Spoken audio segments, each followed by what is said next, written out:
A day in the life of Princess Helena. Needles, nursing, and never allowed to leave, aka the one who married a German surgeon and became queen, Victoria's in-house admin assistant. Welcome back to Past People, the place where we take minor royals and give them the major recognition they deserve. Today we're entering the world of Princess Helena, Queen Victoria's fifth child, third daughter, and the royal equivalent of a really dependable middle manager who never gets a raise. While her sisters were being tragic, brilliant, or rebellious, Helena was busy. Sewing, nursing, and trying to get 5 minutes alone without her mother popping into the room and asking her to take dictation. This is the overlooked, overworked life of the daughter who did everything and still got none of the credit. Let's begin.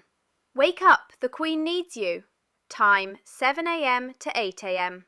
Princess Helena wakes in her suite at whichever royal residence Queen Victoria currently refuses to leave. It could be Windsor, Osborne, Balmoral, it doesn't really matter. The point is, Helena is there too. She's always there. Because while the others managed to escape, Helena was the daughter who stayed behind to prop up the Empire's most emotionally needy widow. She's barely dressed before there's a knock on the door.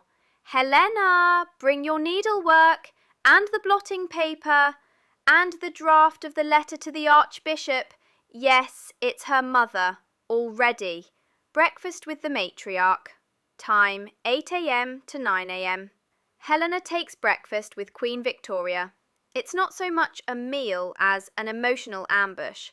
Topics include why Helena shouldn't get married, why Helena's opinions are wrong, why Princess Beatrice is the favourite now, and why Prince Leopold needs more tending to.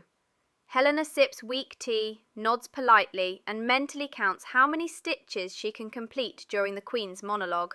Letters, lace, and passive aggression. Time 9 a.m. to 11 a.m. This is administrative hour. Helena sits beside her mother as an unpaid secretary. She reads letters aloud, takes dictation, and writes replies. Sometimes they're to foreign royals, sometimes to hospitals, sometimes to weirdly obsessed spiritualists. All the while, Victoria interrupts every 5 minutes to reminisce about Prince Albert or complain about the state of European politics. Meanwhile, Helena is secretly organising correspondence for her own pet cause, the Royal British Nurses Association, which she helped found to professionalise nursing and promote women's work. But she can't talk about that too loudly, or Mummy might take it away. Midday musings and matrimonial misery time, 11 a.m. to 1 p.m. Let's flash back for a moment. Helena wanted to marry. She had a few love interests, including the dashing Prince Christian of Schleswig-Holstein, who wasn't exactly the hottest ticket in Europe, but she liked him, and most importantly, he was willing to live near her mother. Victoria objected, loudly, for months. She eventually relented, reluctantly, and then punished Helena by making her stay close forever.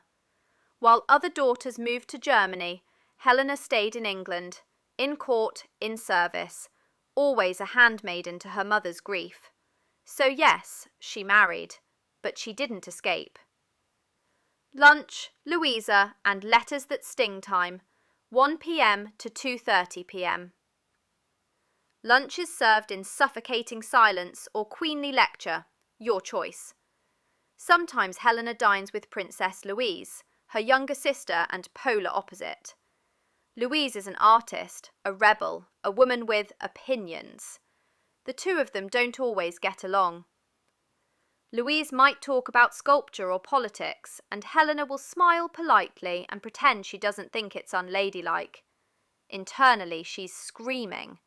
But mostly, it's another meal eaten under the judgmental gaze of Queen Victoria and the framed portrait of Prince Albert. The hands that healed time, 2:30 p.m. to 5 p.m.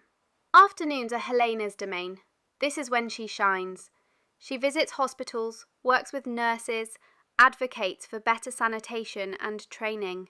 She does public service in the most literal sense, not for headlines, not for vanity, but because she genuinely believes it's right. She also embroiders, endlessly. She's always stitching something for someone, baby blankets, altar cloths, prison charity gifts, you name it.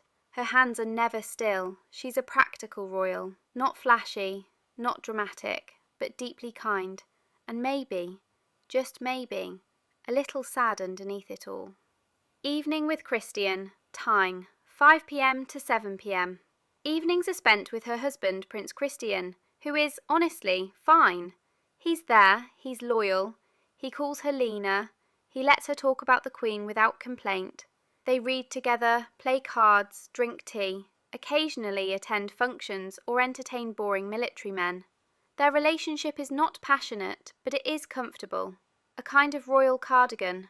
Warm, familiar, a little worn. They live not in glittering palaces, but in relative simplicity, Frogmore House or Cumberland Lodge, away from public glare, but never too far from Victoria's reach. Night falls, duty remains. Time, 7 p.m. to midnight. Before bed, Helena returns to her mother's side. Queen Victoria often summons her late, to talk, to cry, to relive the same story about Albert's last words. Helena listens, holds her hand, offers quiet comfort. She's been doing this for decades. She then slips away to her room and finally breathes. She reads, often religious texts or charity reports. Sometimes she sketches needlework patterns. She writes letters to her own children, trying to be more emotionally available than her mother ever was. And then finally, sleep. Tomorrow will be exactly the same. Princess Helena didn't die dramatically. She didn't rebel. She didn't even move far from home.